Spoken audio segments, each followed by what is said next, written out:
better preach, brother. We wouldn't be at this moment. You better preach. If that courthouse You better preach. in Nashville didn't burn down, we wouldn't even be thinking about this moment. Come on, Howard. Keith Ellison would not be pressing the case.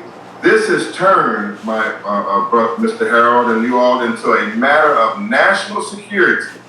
And therefore, they don't mind giving Derek Chauvin a charge which would give him perhaps 40 years versus 25 years in order to save the country.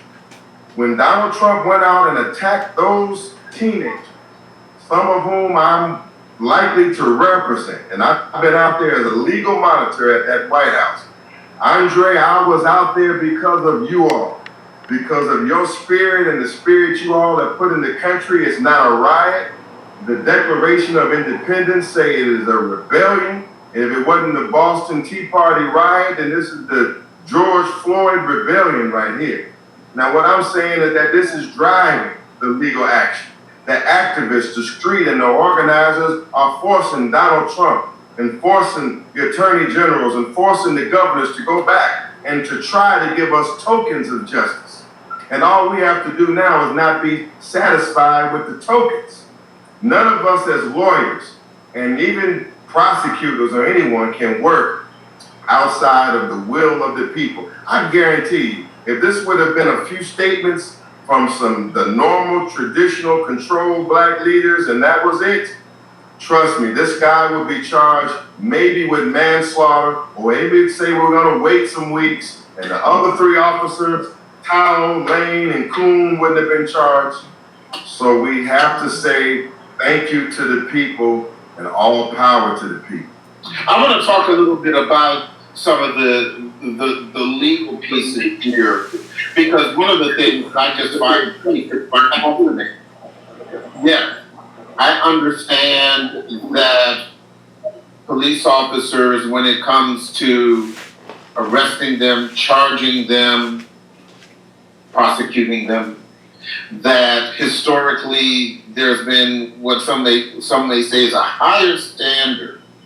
But I guess the thing that is so troubling is when the Hennepin County District Attorney said we need more evidence, and then almost miraculously, the other video showed there are two more officers kneeling on George Floyd, preventing him not just from breathing, but from moving.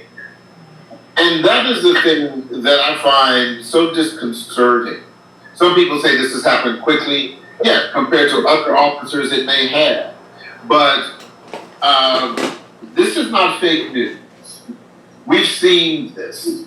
Talk to me a little bit, Brother Shabazz, about why, from a legal perspective, the aiding and abetting is so significant for the two officers who were kneeling on George Floyd and the other officer who was trying to block the view of the people who were videotaping.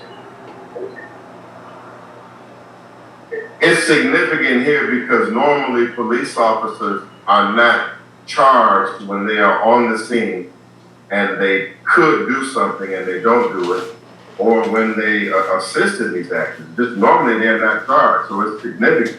Now, the state says that the matter of death is homicide, but that is autopsy is cardiopulmonary arrest, complicating law enforcement's subdual restraint and neck compression. That they put so much pressure on his neck that he had a heart attack. And then there was an independent autopsy that's done by the attorneys that say it was mechanical asphyxiation. It is either way you slice it is the officer's knee for those 8 minutes and 40 seconds on his neck, combined with all of the other officers on him at the same time, on Floyd at the same time, with all of that pressure on his body. Now I understand that he may have had some underlying medical conditions, what I'm reading. And this is why you don't do that. This is why the Constitution says you only use enough force that is reasonably necessary, or otherwise you've crossed over to excessive force on the civil level, or you've crossed over into the criminal level now. Chauvin is charged with second-degree murder now, the intentional killing of another without premeditation. Most people who watch it say that was premeditated. At any rate, the fact that everyone is being held accountable here is significant, and it is unprecedented. And I think the struggle right now is not just, it's for justice here and for every officer in this case, but what you're seeing around this country is a desire for a systematic change. The verdict is still out on whether that systematic change will occur, and we must keep driving for it right now. I mean, there are significant, unprecedented legal developments that are occurring in this hour. Normally, they don't go after police officers this hard. Yeah, and maybe it's because of the graphic nature of that video. That I would argue, we see it in the movies, but when we see it in real life, it is real life. Remember this now, he's handcuffed. Death in real life video. And he's handcuffed. And so you can imagine how many times this has occurred. And when they've written those reports up and said something different, how many brothers have died in the streets and false reports and no video was there.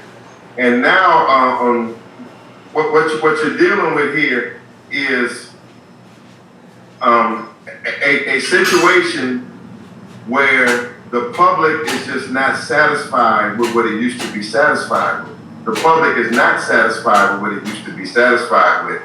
And the question is, can a systematic change be brought about? See, these brothers and sisters, and even other people, I've seen them out there of all ages. This is pain is deep. Yes, and it's not going to be absolved just because Chauvin is charged. Let me go back to Mike on that particular point. Mike, it's my understanding there's only been one conviction of a police officer. Of a black man. Black man with a white woman. The only one who shot a white woman. How confident are you that the wheels of justice will be straight and narrow and right in this? Okay. So I'm